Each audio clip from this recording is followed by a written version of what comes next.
الحمد لله القائل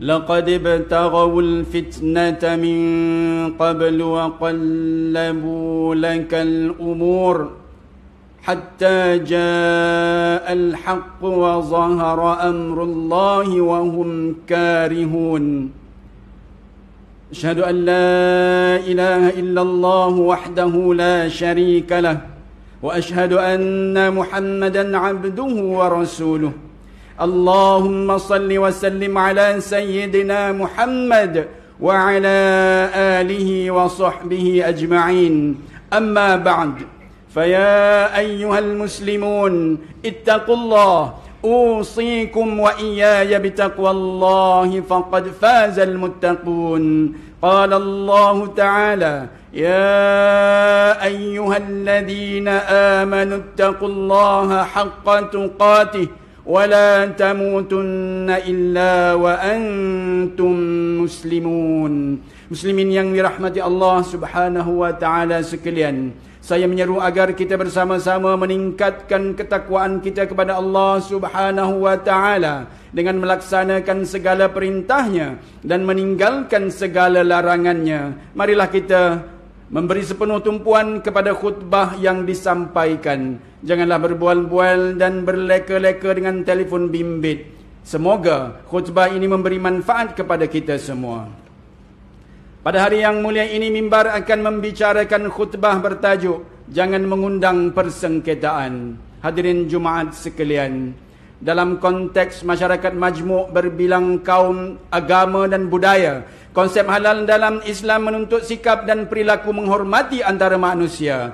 Melaksanakan halal sebagai tuntutan fitrah juga menuntut suatu bentuk tanggungjawab tanpa membezakan status sosial, ekonomi atau politik, sesuai dengan situasi kepelbagaian, kewujudan orang lain meskipun berlainan bangsa dan budaya hidup. Banyak negara di dunia menghadapi nasib malang dalam menerima situasi kepelbagaian apabila kehidupan rakyat sentiasa terhimpit dengan pergolakan sesama warganya.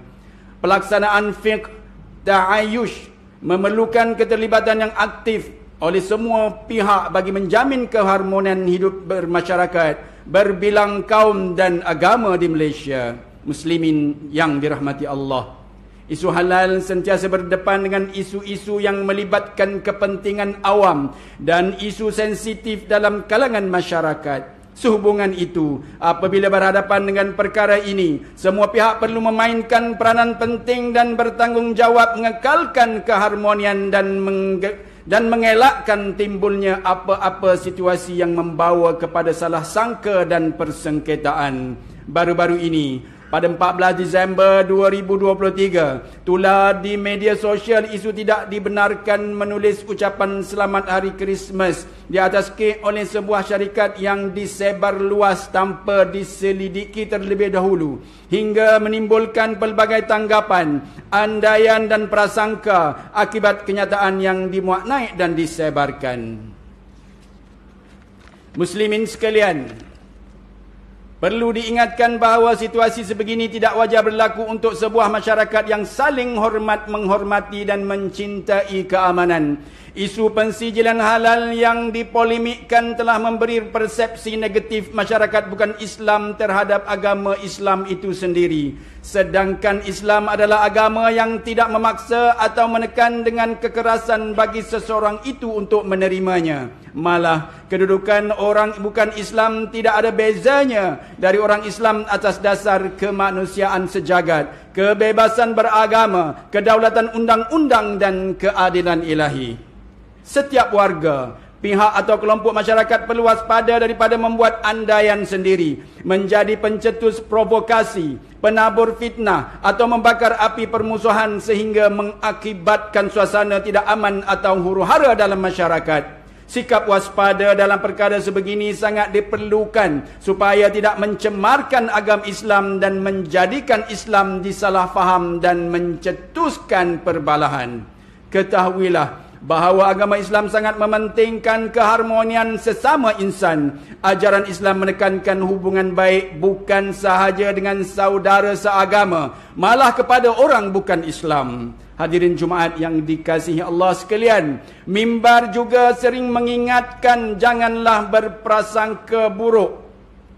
Jangan menyebarkan semua perkara yang kita tahu. Lebih teruk lagi apabila ia sesuatu yang tidak dapat dipastikan. Sesungguhnya orang yang bercerita atau memanjangkan semua yang diketahuinya boleh membawa kepada kedustaan, malah menimbulkan permasalahan lebih besar. Hadis daripada Hafs bin Asim radhiyallahu anhu bahawa Rasulullah sallallahu alaihi wasallam bersabda, Kafa bil mar'i kadhiban an yuhadditha bi kulli ma sami'a.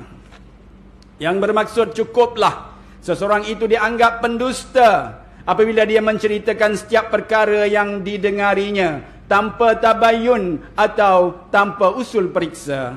Riwayat Muslim. Dengan itu jangan sesekali menyebarkan perkara yang tidak pasti atau bertindak melulu sehingga mengeluarkan kenyataan tanpa teliti dan usul periksa. Natijahnya hanyalah prasangka, kerugian dan permusuhan. Perkara berkaitan agama adalah antara isu-isu yang disepakati bersama sebagai isu sensitif yang tidak boleh dipermainkan. Bahkan jangan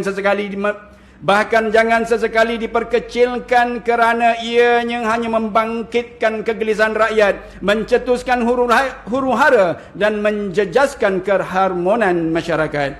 Jangan suka melaga-lagakan antara satu pihak dengan pihak yang lain. Jangan jadikan keamanan, kestabilan dan kemakmuran negara sebagai taruhan dalam memperolehi kepentingan individu atau kumpulan tertentu. Dalam Islam, seorang Muslim itu ialah orang yang menyelamatkan kaum muslimin yang lain daripada kesan keburukan lisan dan tangannya.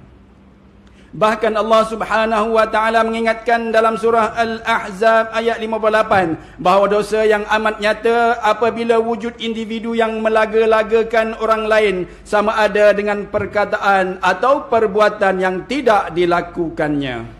Hadirin yang dikasihi Allah Subhanahu wa taala, kejadian manusia dengan kepelbagaian adalah sunnatullah dalam penciptaannya. Manusia itu berpelbagai rupa, warna, perwatakan dan bangsa. Bahkan tabiatnya pelbagai walaupun datangnya dari negara yang sama, bangsa dan keluarga yang sama. Hadis daripada Abu Musa Al-Ash'ari radhiyallahu anhu bahawa Rasulullah sallallahu alaihi wasallam bersabda yang bermaksud, sesungguhnya Allah Subhanahu wa taala menciptakan Adam alaihissalam daripada satu genggam tanah daripada sekalian tanah di seluruh bumi. Maka anak keturunan Adam lahir sesuai kadar atau jenis tanah bumi.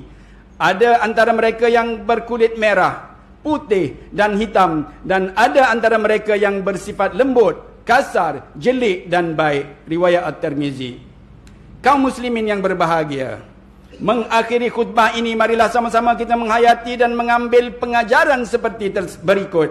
1. Umat Islam hendaklah mengetahui bahawa manusia menurut ketetapan Allah Subhanahu wa taala dilahirkan dengan pelbagai warna kulit, perwatakan, bahasa dan bangsa agar saling mengenali, saling berbincang dan saling menghormati. 2. Umat Islam hendaklah menyedari bahawa rukun negara iaitu kesetiaan kepada raja dan negara, dan keluhuran perlembagaan adalah adaptasi sosial masyarakat yang bertujuan memelihara perpaduan dan kehormanian masyarakat. 3. Umat Islam hendaklah memahami bahawa fitnah, propaganda dan prasangka jika tidak ditanangi dengan sebaiknya hanya akan mengundang kebinasaan kepada masyarakat dan negara. أعوذ بالله من الشيطان الرجيم واتقوا فتنة لا تصيبن الذين ظلموا منكم خاصة واعلموا أن الله شديد العقاب. Dan jagalah diri kamu daripada berlakunya dosa, yakni yang membawa bala bencana yang bukan sahaja akan menimpa orang-orang yang zalim di antara kamu secara khusus, yakni tetapi akan menimpa kamu secara umum. Dan ketahuilah bahawa Allah maha berat azab siksanya. Al-Anfal ayat 25. بارك الله لي ولكم في القرآن العظيم ونفعني وإياكم بما فيه من الآيات والذكر الحكيم وتقبل مني ومنكم تلاوة إنه هو السميع العليم أقول قولي هذا وأستغفر الله العظيم لي ولكم ولسائر المسلمين والمسلمات فاستغفروه إنه هو الغفور الرحيم